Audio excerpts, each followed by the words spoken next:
Hey, everybody.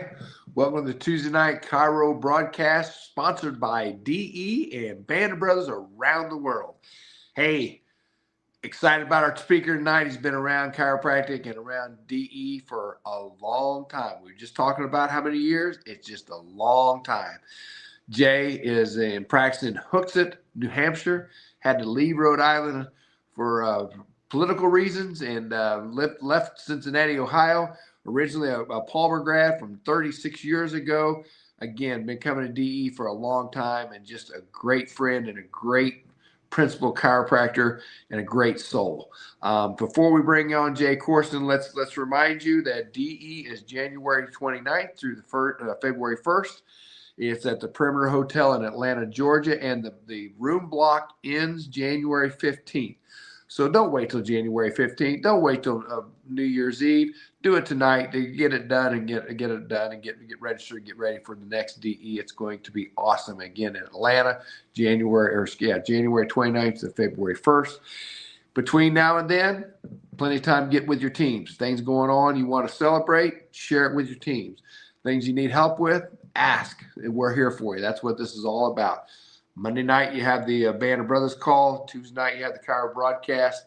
We have the breaths every morning. We're here to help you. We want to make sure that everybody's expressing the best of their potential, just like we want our patients to be doing the same thing. So, with no further ado, let's get it on with Dr. Jay Korsen.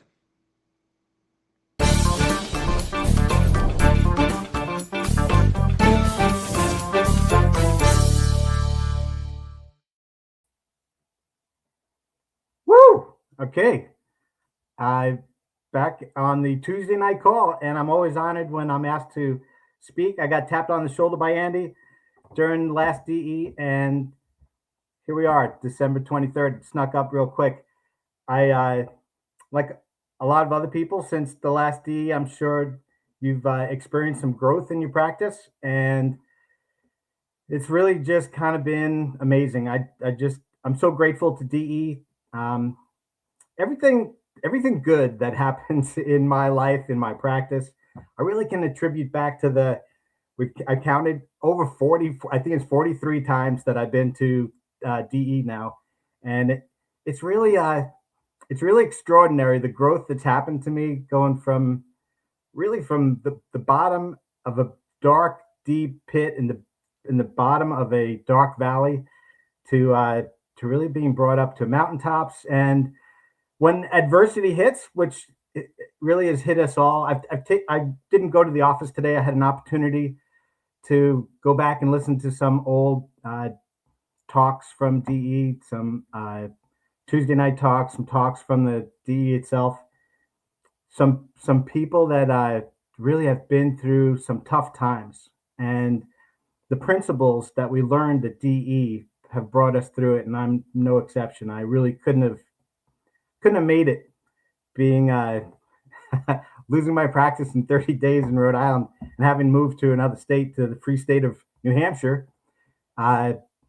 Really could have been traumatic. It could have been the end of my practice, but because of the principles that I learned in DE, I was able to rebuild. We started rebuilding this practice in August of 21. I didn't know anybody here, and now our schedule is absolutely packed. Sometimes in the morning we've got a couple appointments open. Just Friday I saw 70 people. I mean, it's just incredible that the things that you learn during DE that help you for a lifetime. I mean, the principle that I've learned has served me really well, and that teaching that to the patients is really what grew the practice, with love, service, and giving, just like all of you other guys have done. So I want to say thank you to a couple of my patients who now have become chiropractors or are becoming a chiropractor right now. So over the last 36 years in practice, 15 of my patients have become chiropractors. Actually, the 15th one is at Sherman right now. So I'll say a shout out to Shu, but I also want to say hello to Heather, who said she'd be on the call as well. Heather Halbig Iannelli runs one of the largest pediatric practices in northern Kentucky. She was my first patient to become a chiropractor, and I'm so very, very proud of her. She's got a great practice and a great family, and she lives by the principle, and that's why she's able to do what she did. And everybody credits me with being the teaching about cash practice, but I remember her leaving my office when she first graduated, and I was not a cash practice back in Indiana, and I had offices in Ohio, Indiana, and Kentucky, and the Cincinnati area. I had 7 offices, and she said, "I'm going to open my own office. I don't want you to help me." And okay. And she said, "I'm not accepting insurance either. I'm going to be 100% cash practice." So I was worried about her, and boy, she's just booming. I think she's got several doctors working for her right now. She's scaled her practice, and she's helping kids. I remember she wouldn't even accept an adult unless the kids were under her care first. So that's a person of principle. So very proud of her, and I'm proud of Sophie Sherman. Just graduated from Sherman College. She was a patient of mine too, and she's going to just rock it in practice because she's just fully embedded in the principle, and I already see her spreading the chiropractic message. So I'm just so grateful. I spent most of the day today reading the Meadowlands book to get prepared for tonight, and there's so many good principles. If you don't have the Meadowlands book, it's a very short book. Just pick it up. You can read it in an afternoon. It can change your practice, but it can also literally change your life. Dr. Sid talks about lots of things that are applicable right away in practice when you read it. Um, I particularly like the part where he talks about going for a walk on the beach. And when you go for a walk on the beach, you get that peaceful, wonderful feeling when you're not thinking about anything and just clear your mind and you hear the ocean and you're completely at peace. Maybe you're even walking with somebody that you care about, and that overwhelming feeling, you don't have to say a word, just that feeling of peace that flows through you. And if you're able to have that same peace and that same feeling when you go into your office, you begin to be able to see things that you weren't able to see before. You can see the things that are incongruent with the principle, and you can eliminate those and open up more space for patients to come in. You can see things that you're not doing that you should be doing and bring those in. And I've been able to, over the last 40 some odd times of going to DE, I've been able to get into that state very easily when I get into the office where sort of nothing can shake you.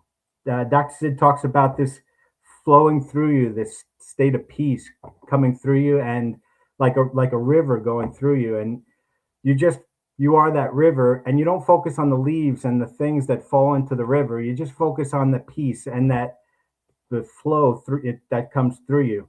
So when you go in with that state and the first person comes in and they start telling you about their sciatica or their headache or all their symptoms that you're really just not, me personally, I'm just not interested in that. I can stand there with a smile and empathy and really truly love that person and let them talk for a minute or two before I tell them, "Hey, I've got a great idea. Why don't you get on the table and let's correct all the subluxations we find and see if your body can fix that." Where ordinarily, if you don't go in that state and somebody starts dumping on you right when you walk in the office, it can really throw you off for the rest of the day.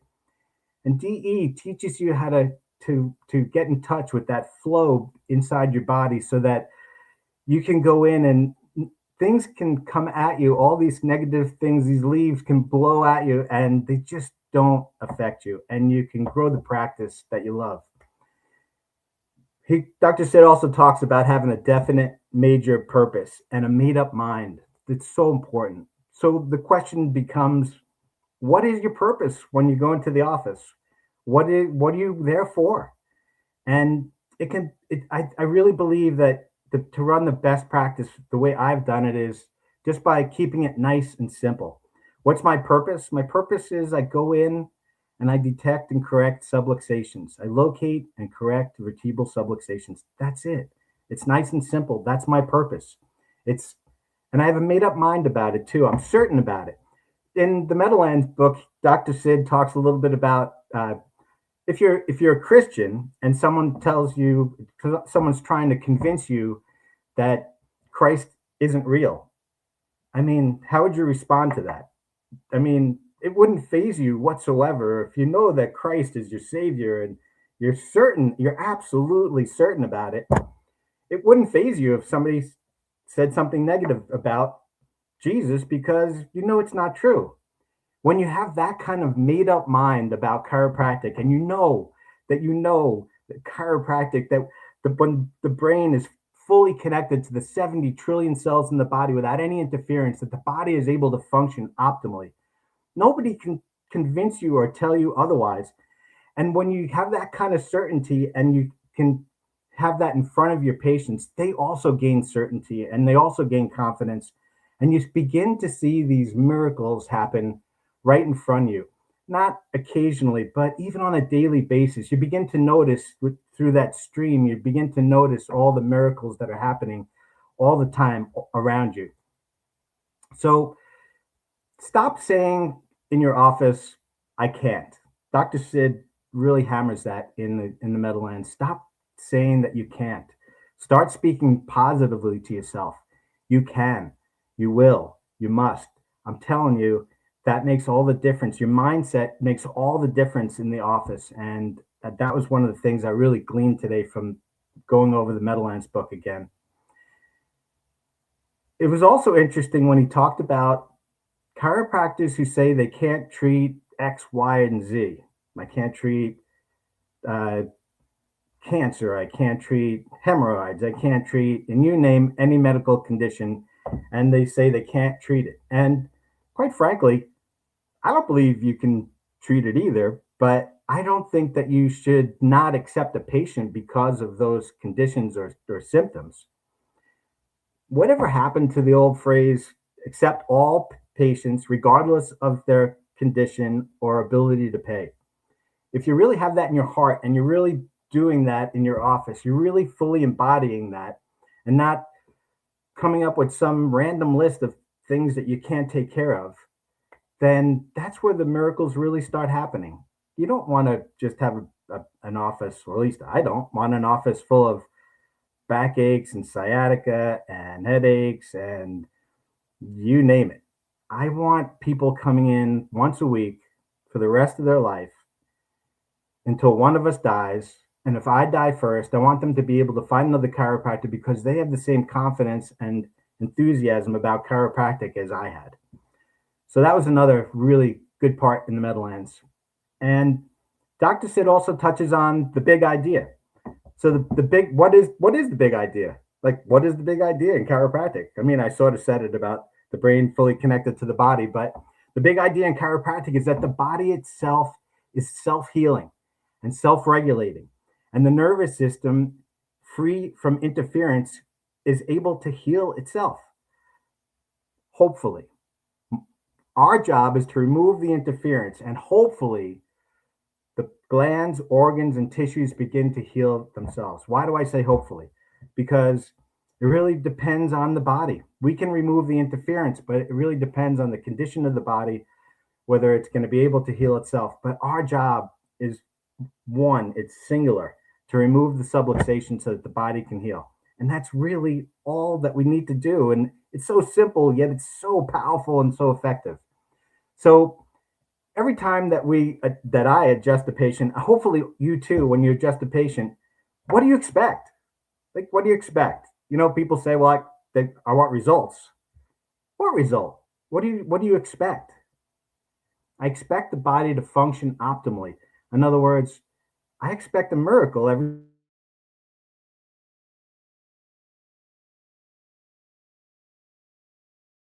and I'm not that great. That you and your office tons of miracles, and I'm grateful to be in this kind of a group where people do still see miracles. I had a mom bring a 2-week-old into the office. The baby couldn't nurse and wasn't able to eat. starting to lose weight, and the medical doctors were talking about tongue ties. They checked no tongue ties, looking for all these problems. The lactation nurses were telling her she's gonna have to start bottle feeding, that she couldn't breastfeed anymore. And they came into the office. The baby was about 2 weeks old, and I just palpated that little precious little girl, and I just gave a small little adjustment to her C1 on the right. And the mom, I turned the light off in the exam room, and I said, go in there and try to nurse her. And she comes out in tears. The baby was able to latch on. She saw the baby's tongue for the first time. That was interesting what she said. The baby was able to put her tongue out for the first time. And we thought we had it solved. And then the next night, she came back. The baby couldn't nurse again. And I adjusted her, and she went in the exam room, and you know what happened. Baby was able to nurse. And then the third night, and the third day in a row, and she gets home, maybe nursed a couple times, but then she couldn't nurse again anymore. Brought the baby back. The fourth time, she brought the baby back, and she basically said, "Can I have a key to your office? I think the baby's only going to nurse in your office." And so I said, "You know what? This time we're going to adjust the baby, but you never have given me an opportunity to adjust you. We are going to correct your atlas. We're going to adjust the very top of your neck, clear that, and then you're going to go back to the exam room." And sure enough, baby nursed again, except this time, 3 days later, I get a picture from her husband of the baby nursing, and the baby is fine.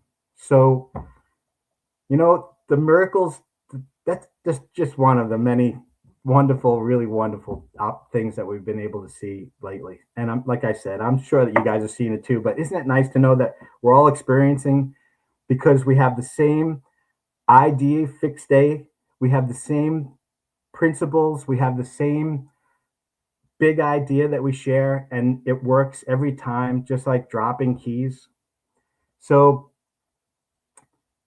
everybody, I don't like always talking about cash practices, but I have been getting so many calls. So I wrote that silly book, and honestly, everything in here, I stole it from DE. Everything in here, everything about running a practice, about love and giving, serving, which is really what that book is about, keeping it simple, really came from DE.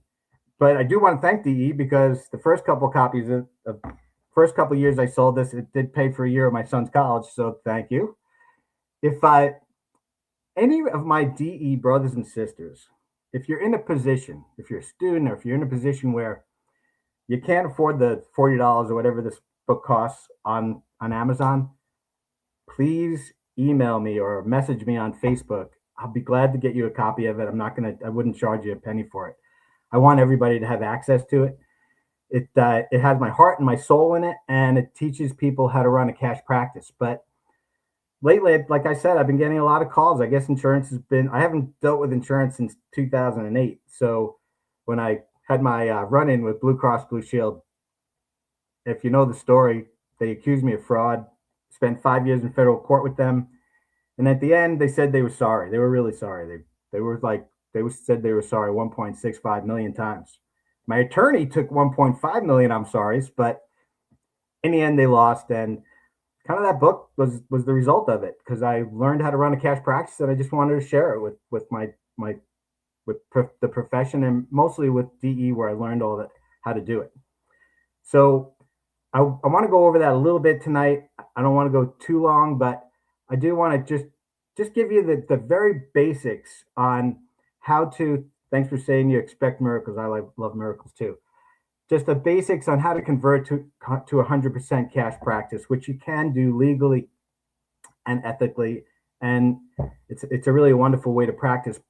I just want to remind you, you don't need permission from a third party or some health insurance to locate and correct vertebral subluxations and to see miracles. This is the way to free yourself by running 100% cash practice. And there's no reason to accept insurance anymore. It's just absolutely ridiculous. I keep hearing people saying that the insurance reimbursements are lower and there's more hoops to jump through. Just get out of there. Get out of that system. So I'm just going to read real quick the last email that I got just yesterday. This was a letter from a chiropractor to me. I've been in practice for about 25 years and have taken insurance the entire time. Recently, I've been audited by Medicare and Blue Cross Blue Shield. Blue Cross is demanding $25,000 back, and I have yet to hear from Medicare. I see the writing on the wall, and I'm so sick of dealing with the symptoms, progress based on pain, and outcome assessments. I did all the work, and Blue Cross still wants money back. So I've decided to do what I should have done years ago, become a cash practice. However, I can't lie, it scares me. I get paid well, but I can't live like this anymore. Any recommendations on how to get my cash practice started and where to get good chiropractic philosophy? And I hope that this doc is listening. If he watches this on the chiropractic cash only practice page, yeah, you can get good philosophy at Dynamic Essentials and by reading the green books. But there's an easy way to convert to a cash practice, and it doesn't have to be painful. So there are 11 steps, and I'm going to go over them quickly just to switch to a cash practice. And then if there are specific questions, contact me on the Facebook page, and I'll answer any specific questions. But number one, write down the pros and cons. Write down the pros and cons for accepting insurance. Write down the pros and cons for not having to accept insurance, for doing cash. I bet you're going to find the longest list under running a cash practice. That's number one. Two, keep calm and pick a date. A date is powerful when you put a date that you're going to make the conversion, when you're going to switch. I don't suggest you do it overnight on a Tuesday afternoon like I did, but give yourself a little time to make the switch.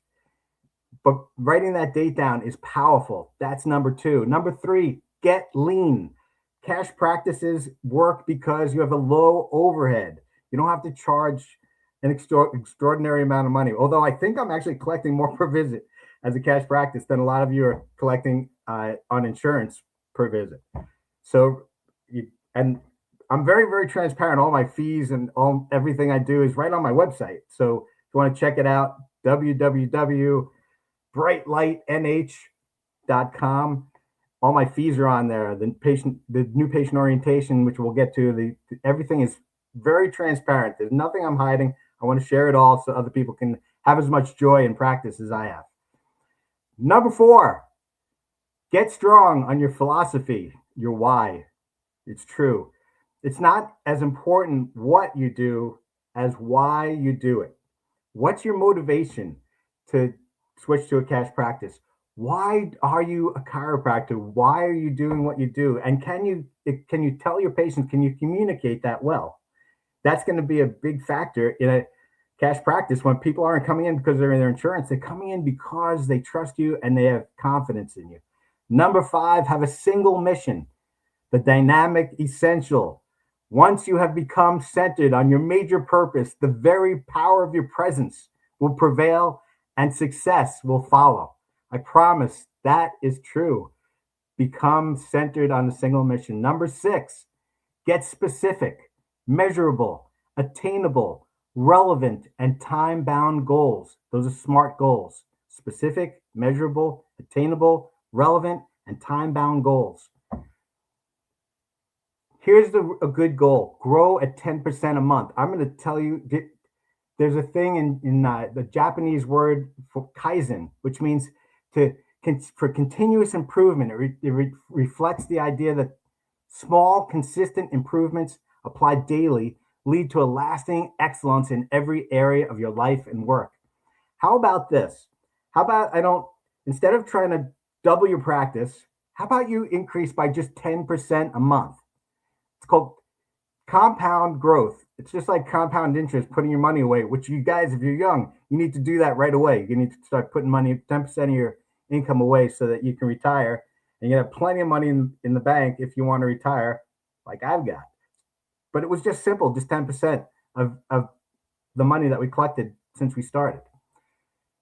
If you start with just 100 patient visits per week, 400 a month, that's where you're starting. And you just grow by 10% every month for 12 months. The math is staggering. It compounds as you go. So after just 12 months of just growing 10%, you'll have 1,255 patient visits per month and 314 patient visits per week. That's staggering. Just 10%. If you're seeing 100, you just need to see 110 next month, 110 next week. That's it. That's all you need. All right.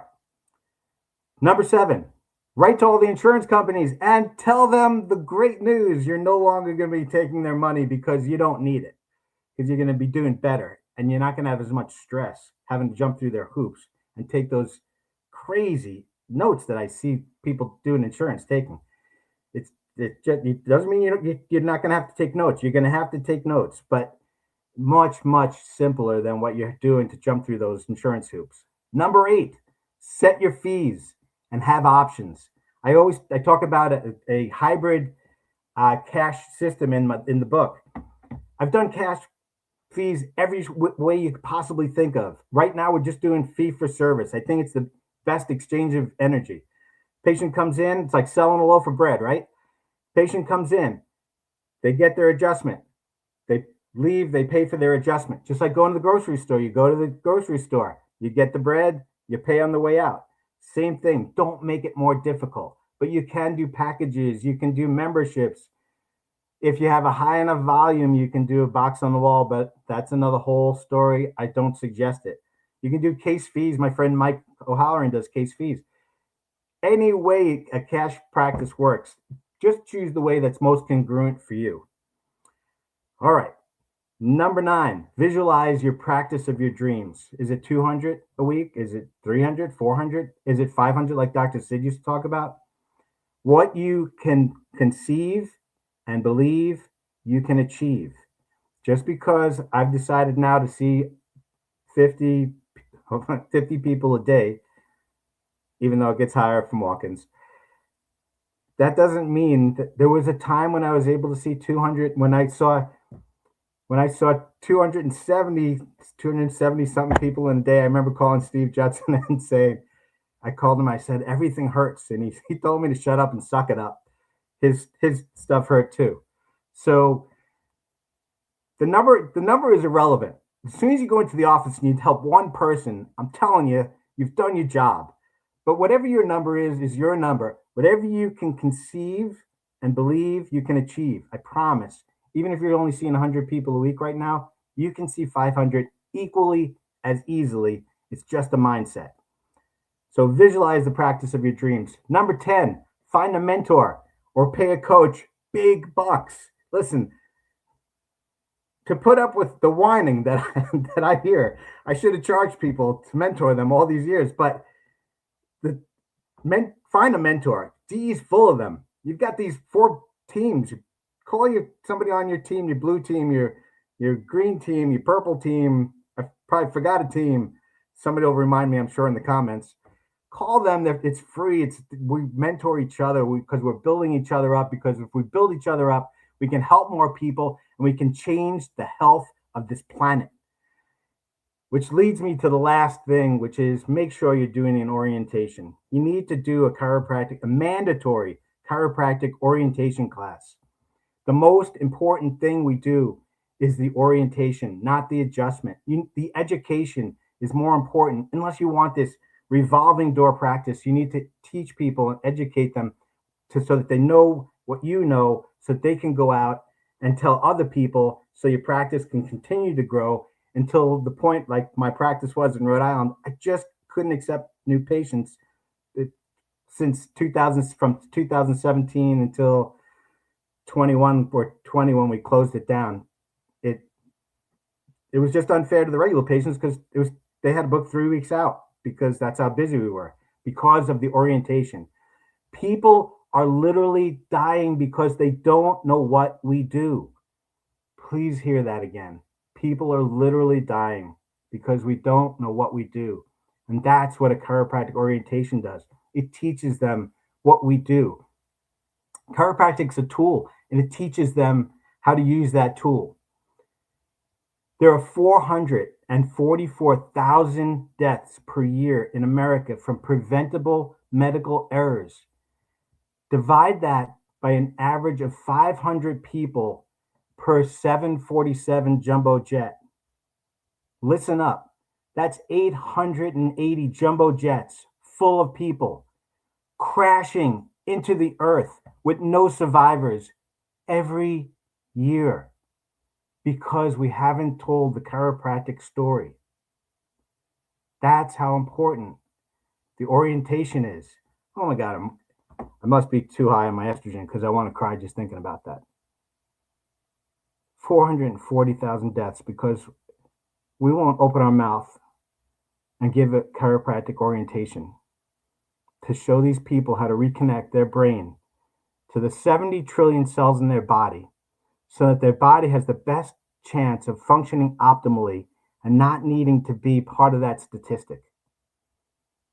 I'm sure that statistic's higher since COVID and all those jabs, but that's what it was before. That's what it was before COVID happened.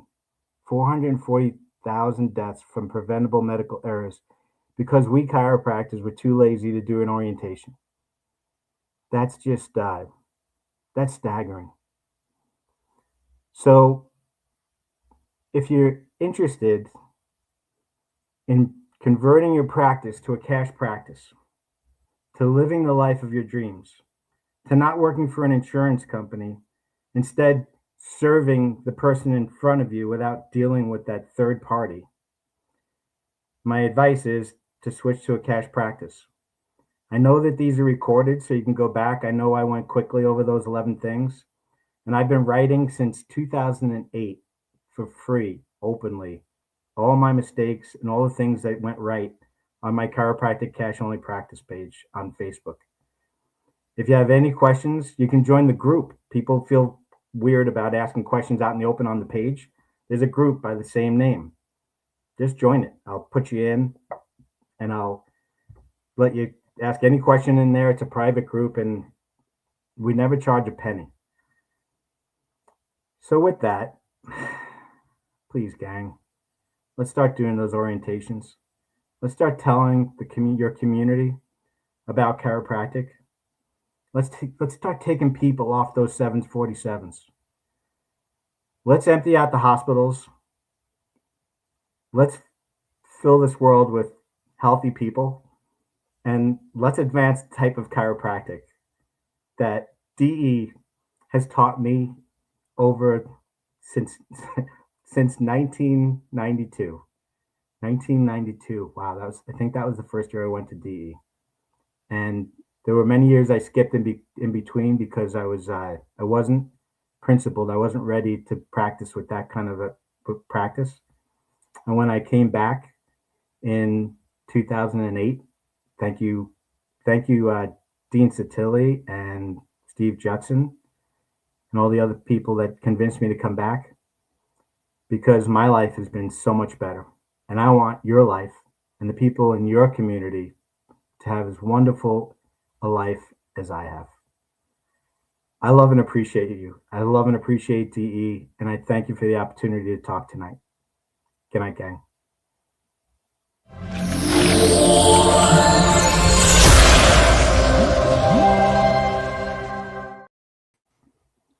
I'm sure I can speak for everybody who's listening and going to be watching the recording later. We love and appreciate you, my friend. That was very, very good. Thank you. Hey, listen, very simple, 10% a month. I mean, that's so simple. And, it's really not hard. I just wrote down the math for my associate. I was like, okay, it's really, really simple. And he if he did that, he would over double his practice, in a year. So it's very, very simple. Nearly triple. Not easy, but simple, right? Yeah. Big there, and be convicted to it and be strong. Hey, listen, man, I appreciate you. I know we're running a little bit long, but this was a beautiful, awesome way to end the year, because I believe that, we've got one more for the year. But I want to wish everybody who celebrates Merry Christmas. Thank you, Jay, for doing this. All of our DA brothers and sisters, Merry Christmas, Happy Hanukkah. Just great. Have a happy holidays, and we'll talk to you all next week. Merry Christmas, and a shout out to my old Rhode Island band of brothers who are scattered around the country now. So love you guys. Love you, brother. Bye. Love you. Bye. All right, everybody.